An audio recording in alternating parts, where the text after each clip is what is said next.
I get the great pleasure to introduce Dr. April Mason. April Mason serves as the Provost and Senior Vice President of Kansas State University. She assumed that position in January 2010. Mason serves as Kansas State University's Chief Academic Officer with the important duty of oversight of the academic dimensions of the university and to ensure the university's academic standards. In cooperation with the President and the Dean's Council, Mason provides leadership in the development, review, operationalization of policies and goals regarding instruction, research, and outreach programs. The deans of the 9 academic colleges, the libraries, the graduate school, and the Division of Continuing Education report to Dr. Mason. Kansas State University has 3 campuses that also report to Dr. Mason. University offices also associated with the Office of the Provost include Information Technology Services, Diversity, International Programs, and the Center for Engagement and Community Development. Mason came to K-State from the position of Dean of the College of Applied Human Sciences at Colorado State University. In this position, April gave leadership to the academic programs of the college. Before Colorado State, Mason was on the faculty and served as an administrator at Purdue University in the College of Consumer and Family Sciences and the Department of Foods and Nutrition. And that's how many of us, obviously, from Purdue remember April. She holds her doctorate degree in nutrition and her master's degree in botany from Purdue, and her undergraduate degree in biology from the University of Mount Union in Alliance, Ohio. Mason's faculty home at Kansas State University is as a professor in the Department of Human Nutrition. Her primary research areas have been food security and nutrient availability from plant food products. She's traveled extensively with her research work, most notably in Costa Rica and Indonesia. And it's not on her bio, but as a side note, I asked her today, she rides a motorcycle, her and her husband. I asked her if that's how she came today, but she did not. Her topic today is called Reaching the Audience of the Future. Who are they and how do we do it?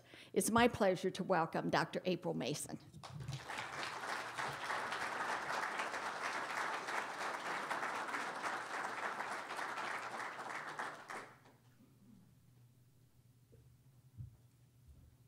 With some fear and trepidation that I stepped to this microphone after that half hour. I left Purdue almost 10 and a half years ago, and when I left, the mascot was Purdue Pete. Clearly there's been a change. I don't know what this cougar action's about, but I come from wildcat country, and I think they're stronger than cougars. Or at least I hope they are. It's really my honor to be in this room and to have the opportunity to address you. It has been truly a homecoming to walk in to this hotel and see a colleague from Colorado State, then to see one of our award winners that will get their award this evening, and then to greet all of the many extension educators and staff and administrators that I've had the opportunity to serve with.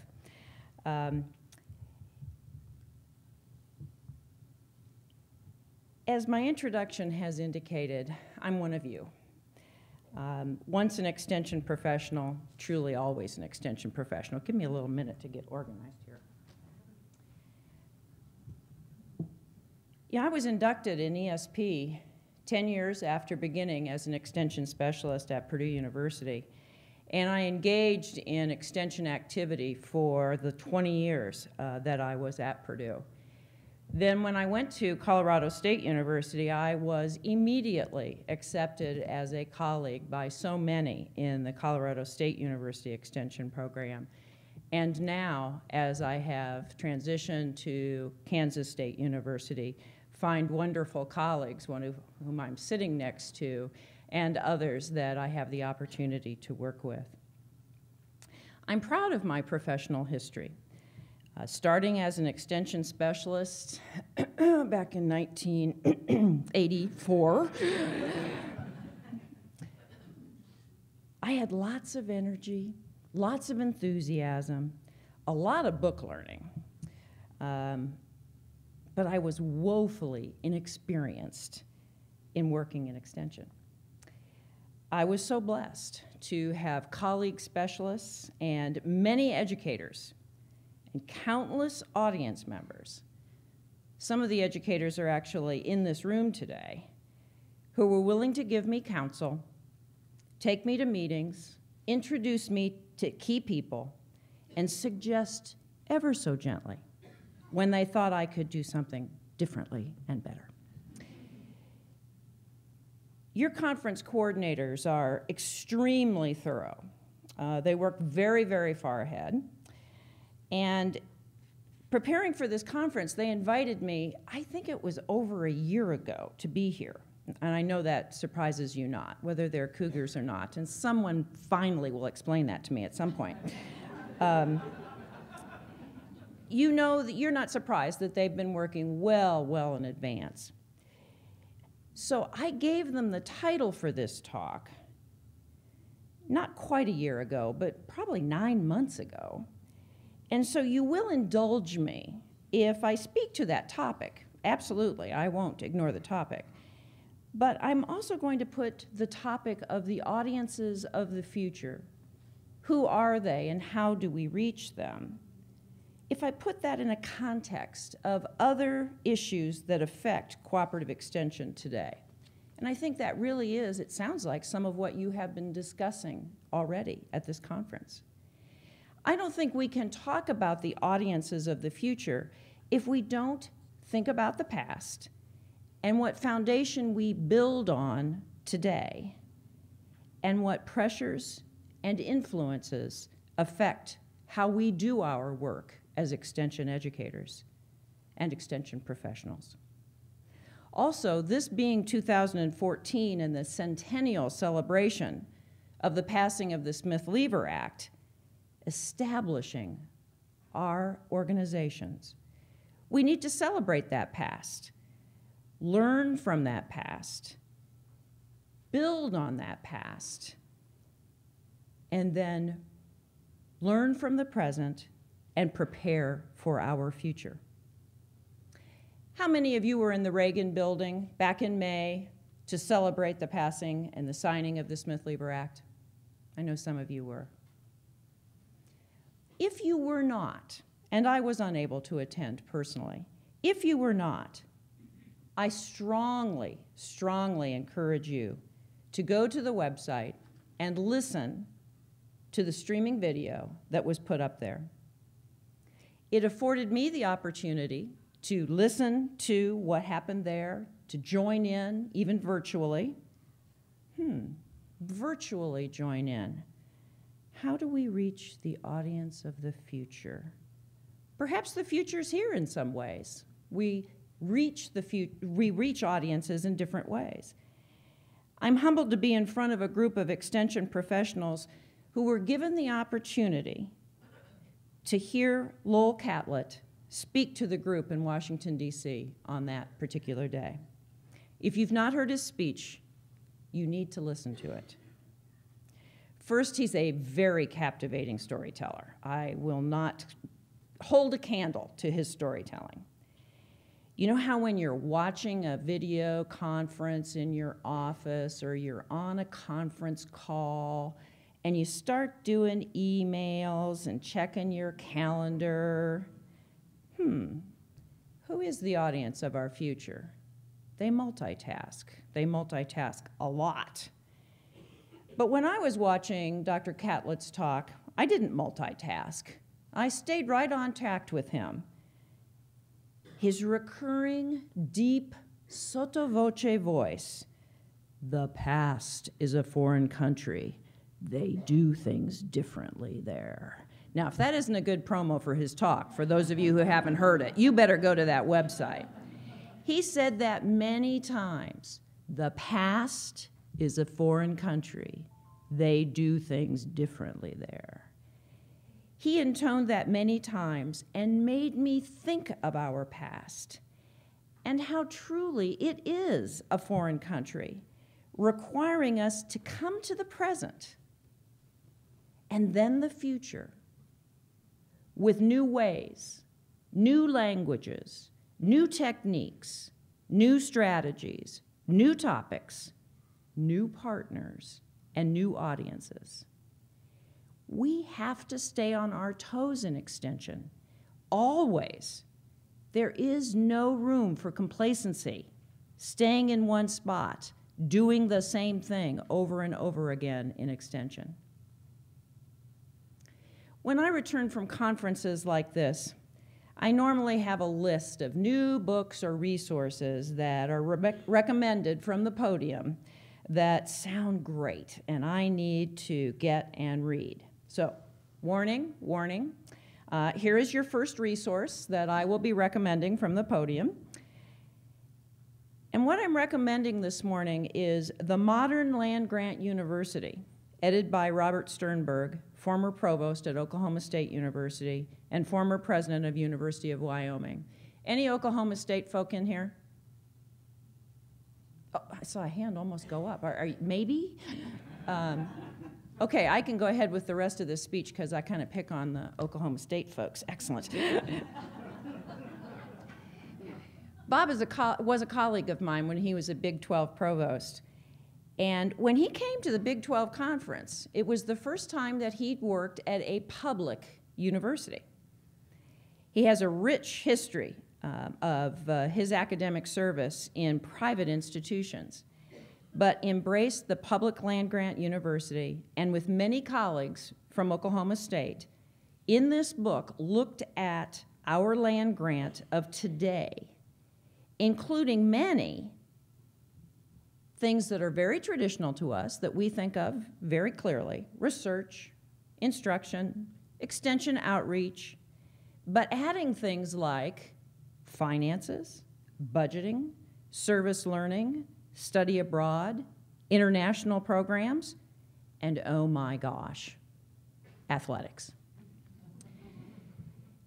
Now, you all giggled a little bit, but how many of you sat in a college football stadium last Saturday? Congratulations, Purdue. That's kind of an inside joke. It took them a while. If you can get over the very orange tone and hue of this book, written all by Oklahoma State professionals, it's a great read. It talks about our university today, building on the past. I got this book and looked at the cover and kept thinking how familiar that picture on the front was of President Lincoln signing the Morrill Act. The photo is of the mural by Eugene Francis Savage that's on the Purdue University campus going into the library. I'd walked beneath it many times. The land-grant universities are different universities than they were in 1914, in 1954, in 1984 when I started my career, and today in 2014.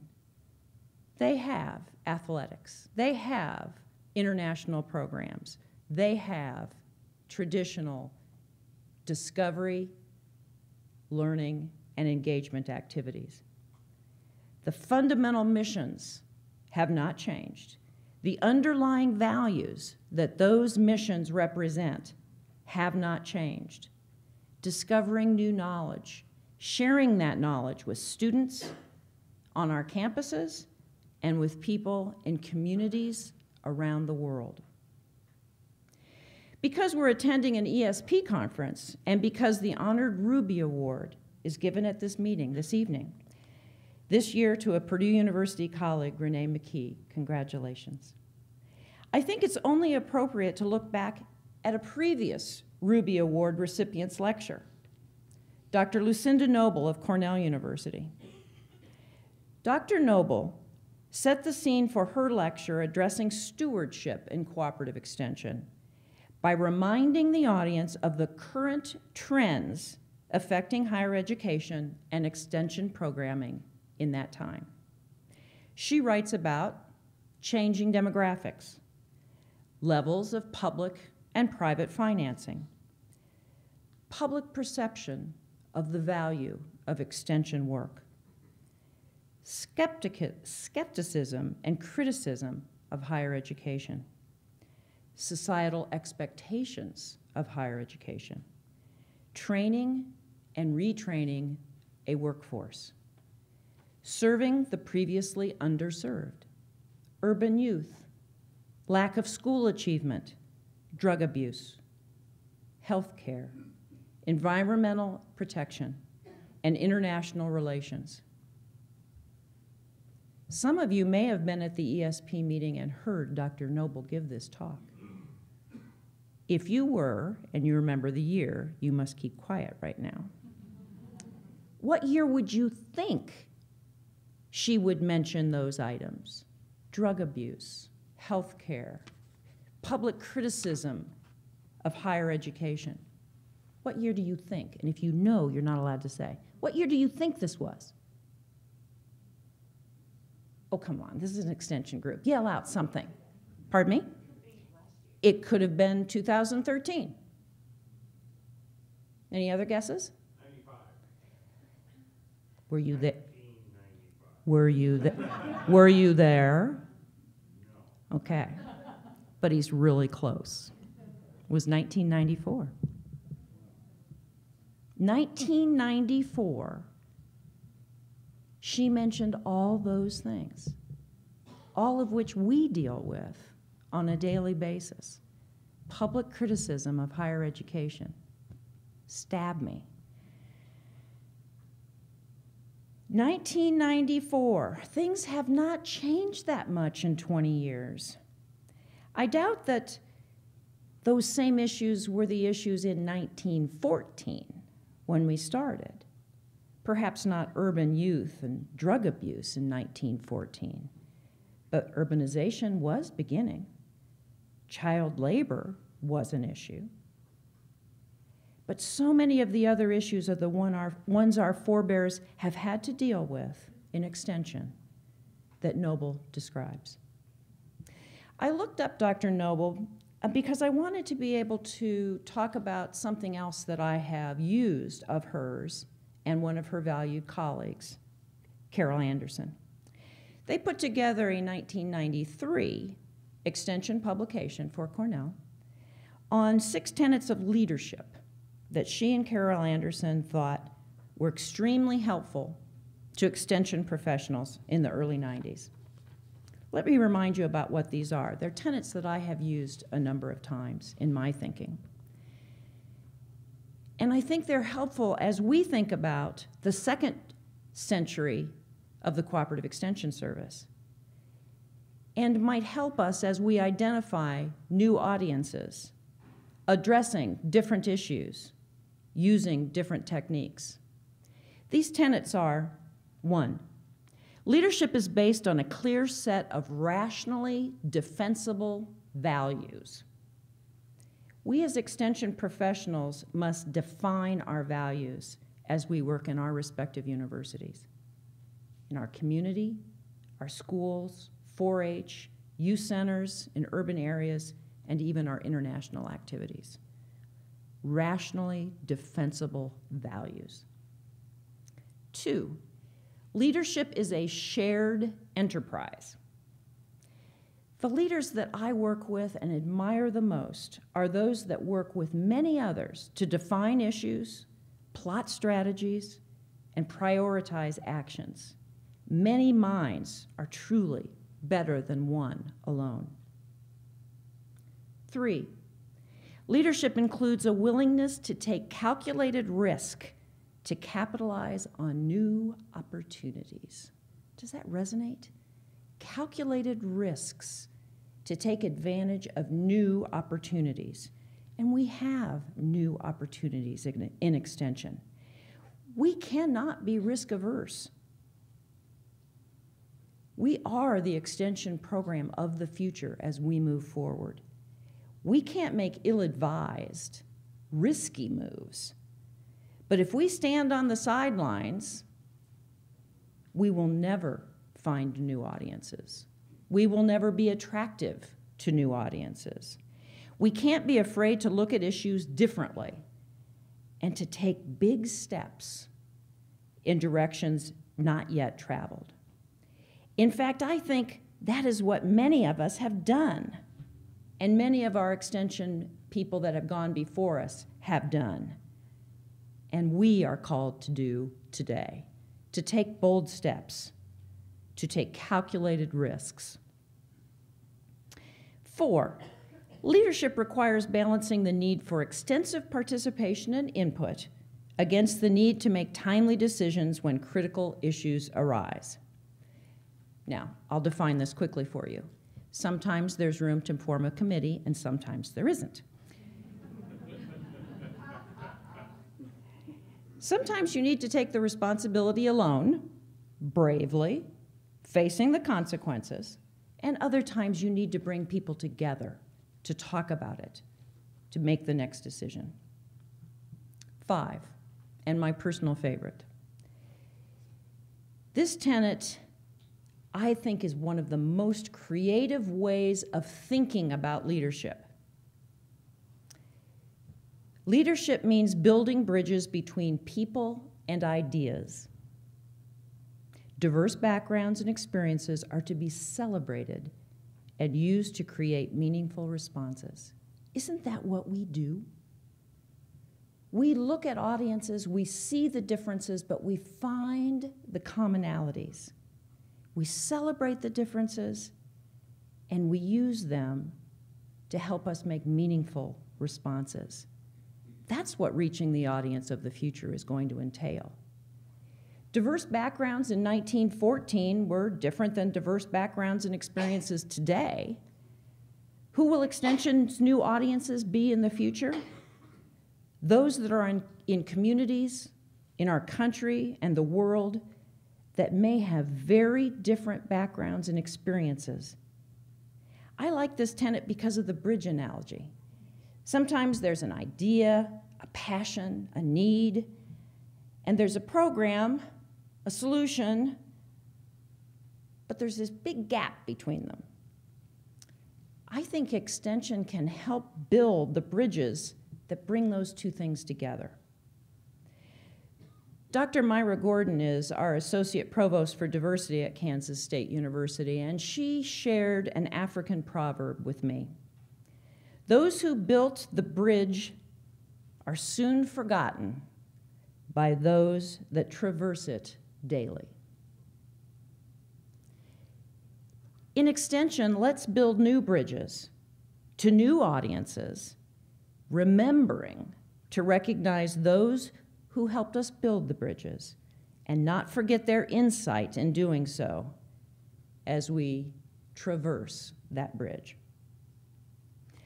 And 6, leadership includes balancing often consuming demands of work, community, and family life. Balancing often consuming demands of work, community, and family life. Whoever in this room says that they have a perfect balance between work, community, and family life is either lying or should be selling that secret to us outside. On whole, I think we strike a balance, most of us, on a whole scale way. But on a daily short view assessment, I know I don't. And our Extension partners don't either. The new audiences of the future, they don't either. They don't strike that balance. Their cars break down, their children get sick, their houses flood from a broken pipe. They balance just like we do, the best we can. Many different issues: aging parents, illnesses, chronic and life-threatening, children. We balance the best we can and understand when the seesaw of life tips one way or another. So why discuss leadership after listing the ever-present issues of the world today?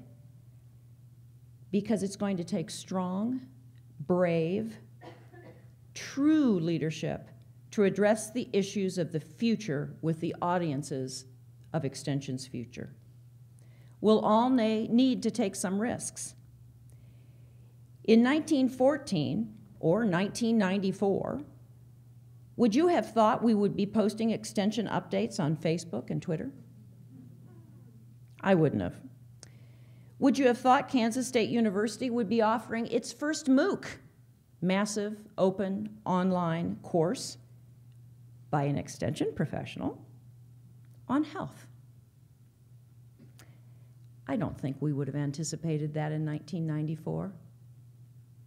I went on sabbatical in 1993 in Washington, D.C., and ran a telephone line from one of the 2 telephone jacks in that old house to a modem dial-up computer hookup to check my email on a daily basis.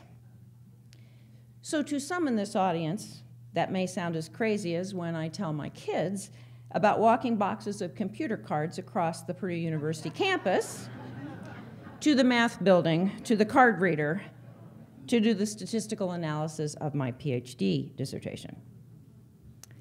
They smile. Sometimes they don't even smile. And it truly reaffirms to them how incredibly old I am. Did any of you watch a part or all of the 14 captivating hours of the documentary by Ken Burns on the Roosevelts? Oh, good. If you didn't have the opportunity, take some time to do it. I was absolutely taken in. I'm the provost of a university. I'm like you. I don't have 10 minutes to spare. And I watched every minute of 14 hours. I couldn't wait until the next night. I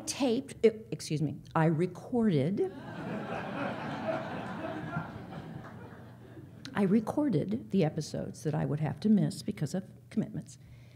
And I'm not talking about politics here. I'm talking about leadership.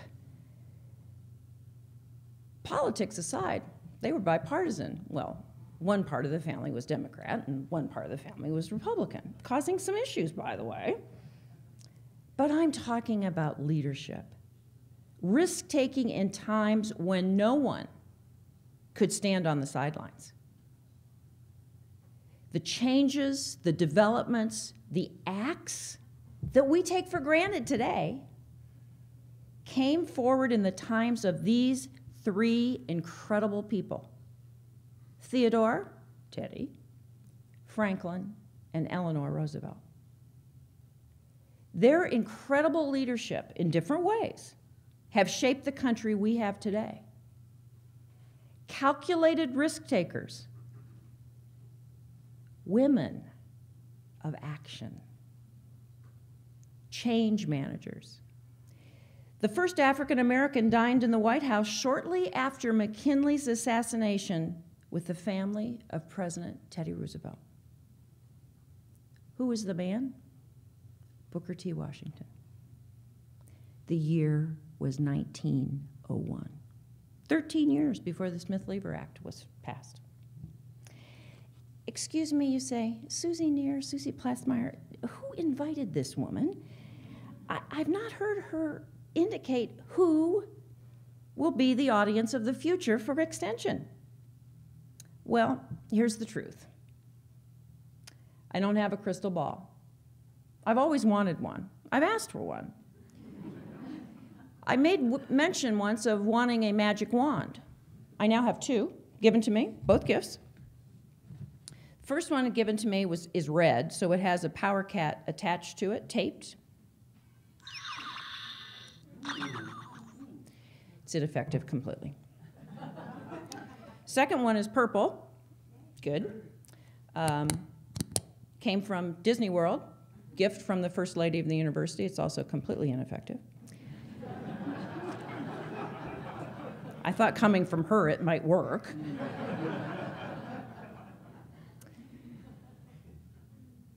They're fun to take to conferences and amuse people with.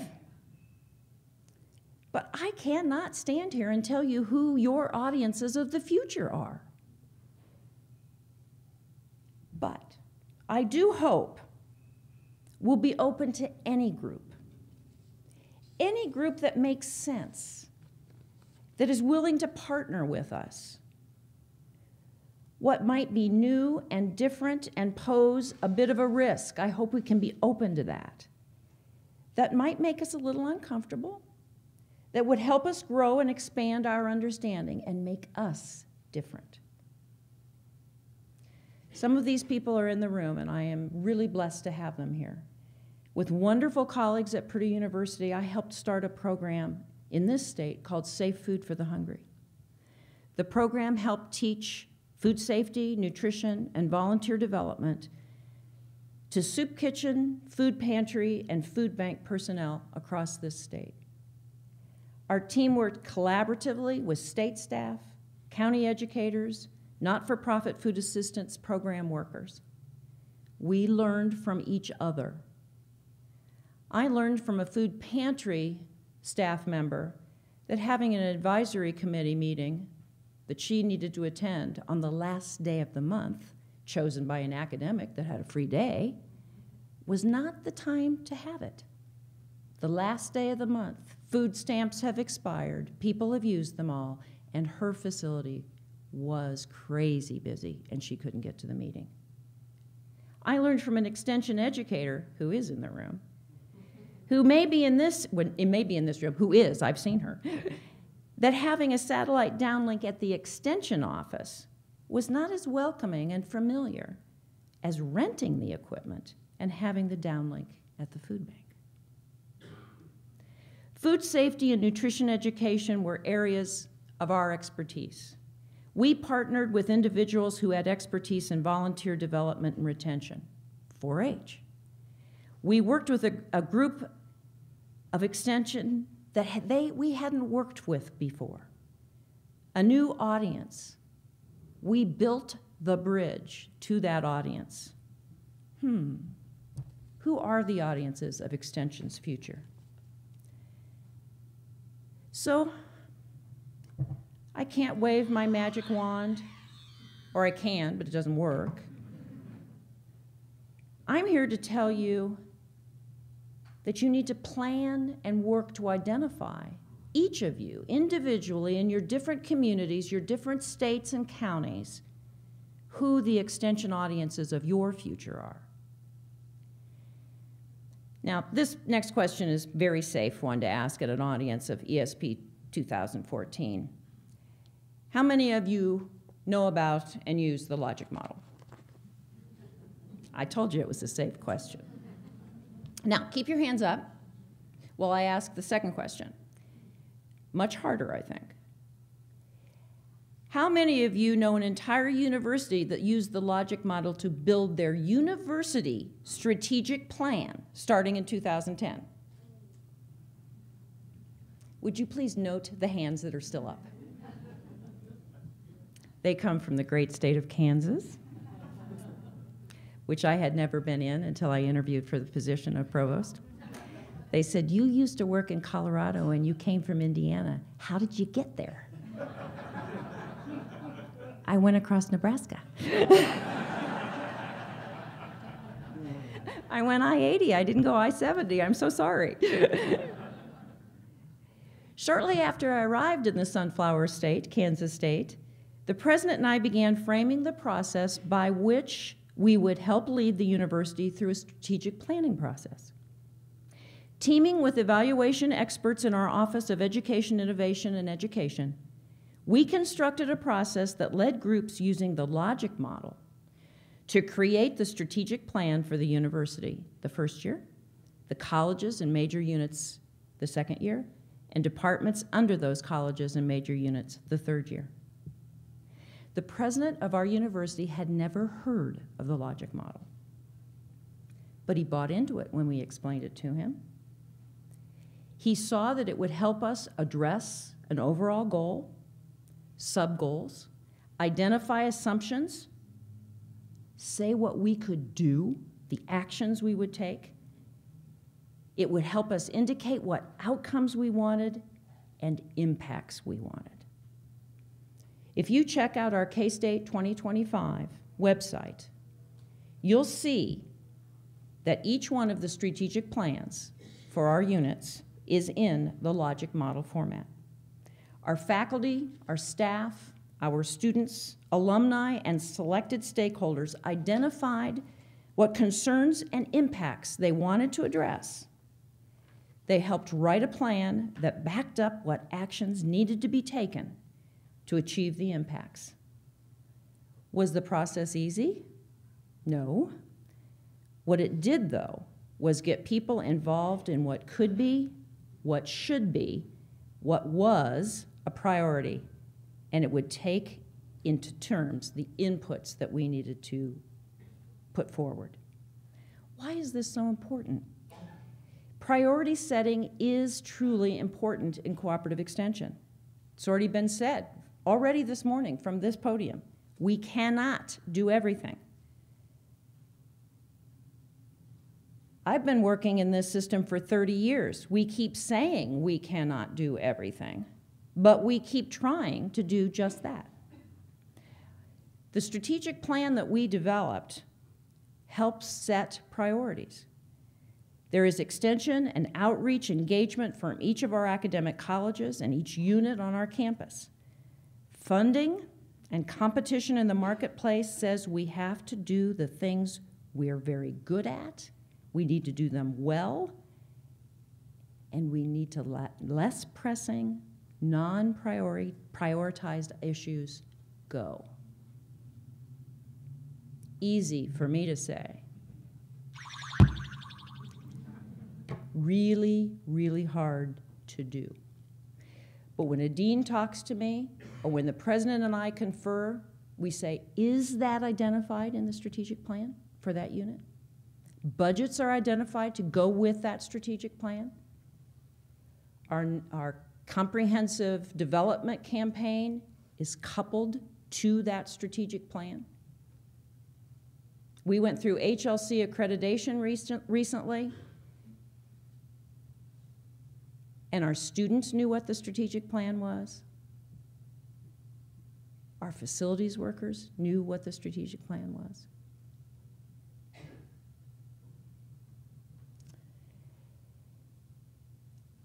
I recently heard an analogy to our current health system made to education, and I include extension in education.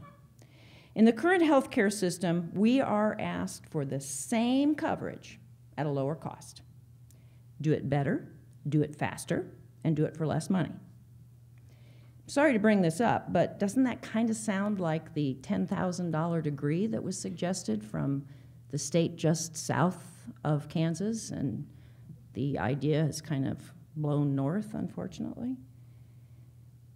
Why would the cooperative extension system be any different? We're asked to do the same work, serve even more people, do it better, and do it for less money. I'm not an economist. I'm a nutrition professional.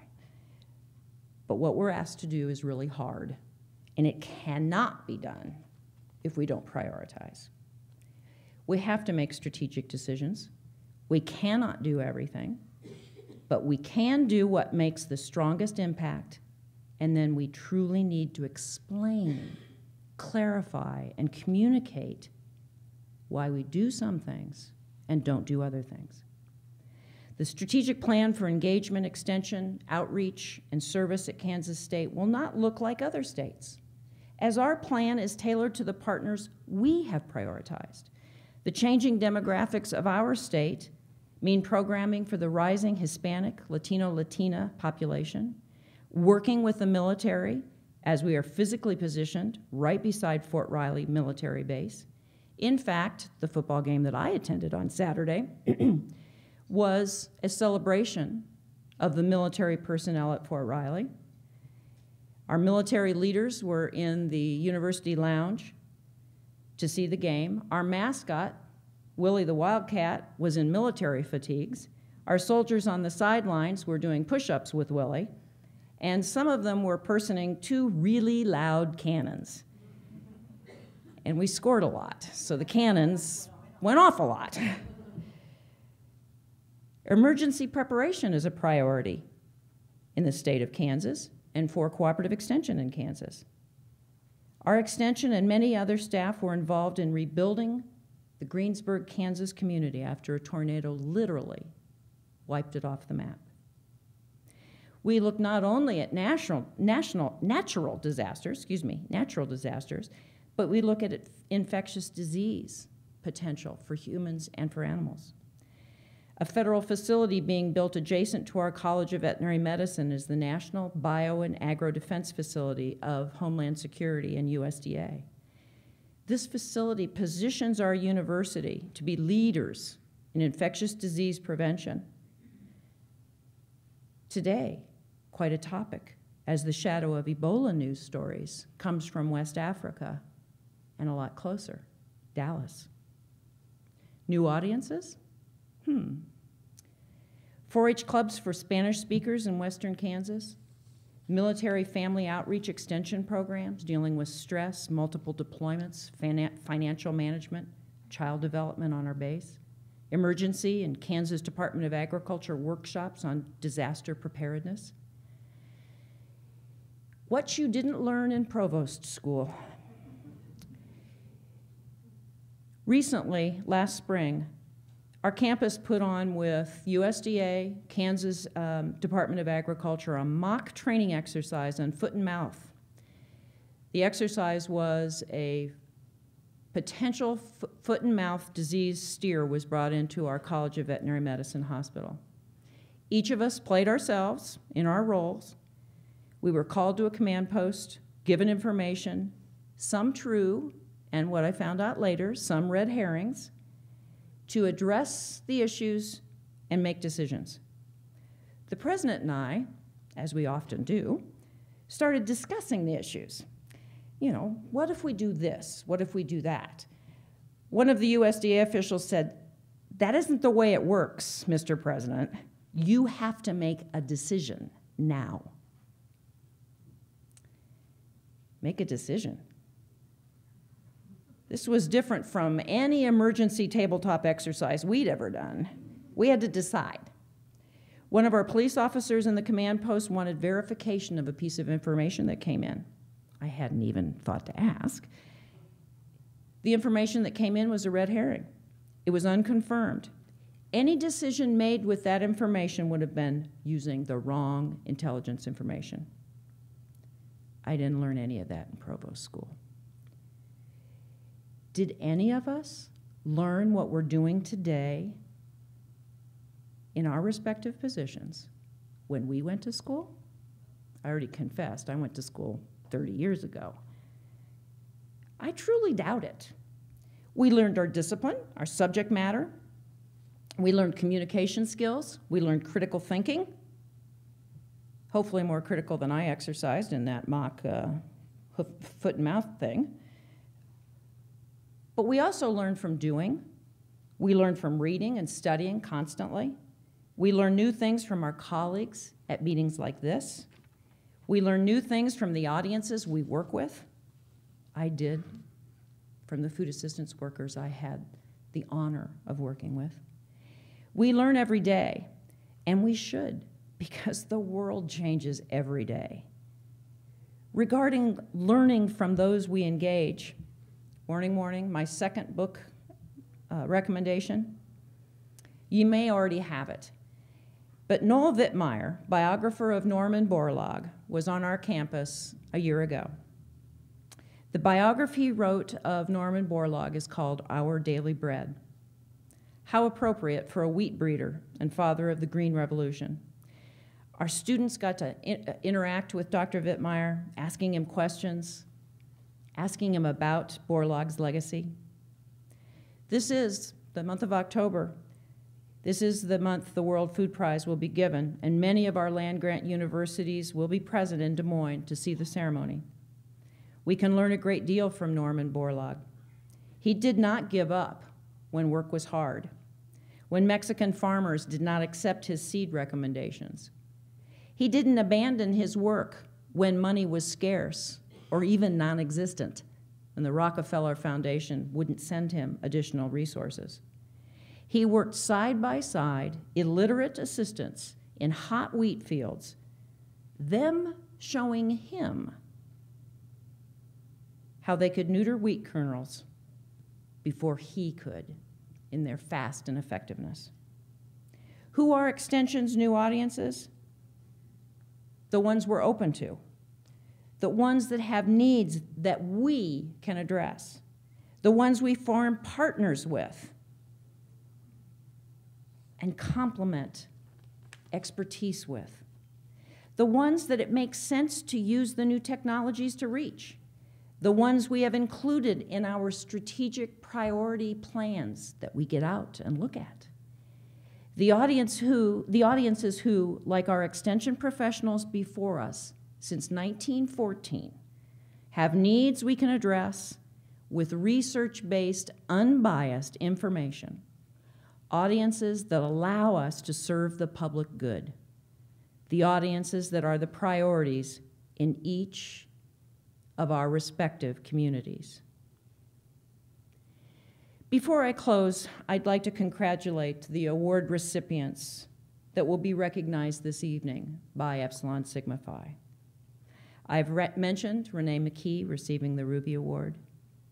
Each recipient is an example of an extension professional who makes a difference. Congratulations to each and every one of you. Several congratulations are due to Kansas awardees, colleagues of mine. Barbara Stone for Visionary Leadership, Elizabeth Brunchin Cartagena for Multicultural Award. I wonder if they had multicultural awards in 1914. And last, not an extension professional, but the reason our community partnerships work, the National Friends of Extension recipients, Steve and Kay Ursick, two of the first people I saw coming into this hotel last evening. Congratulations to you. Thank you all, award recipients, for what you do, how you make Extension strong. Our 100 years, 100 years. Not many organizations celebrate their 100th anniversary. But aren't we grateful to Smith and to Lever for their vision, all the extension professionals that have gone before us for their commitment, and to the audiences of the future with whom we will partner, reaching them in ways not yet discovered, because we don't know the technologies of the future. But we will take knowledge to the people because it is essential to do so, whether it's 1914, 2014, 2064, put that on your calendar, that'll be the sesquicentennial celebration of Smith-Lever, or 2114, that'll be the bicentennial. Extension is essential. Knowledge sharing is essential. And guess what? It'll never, ever go out of fashion. Thank you.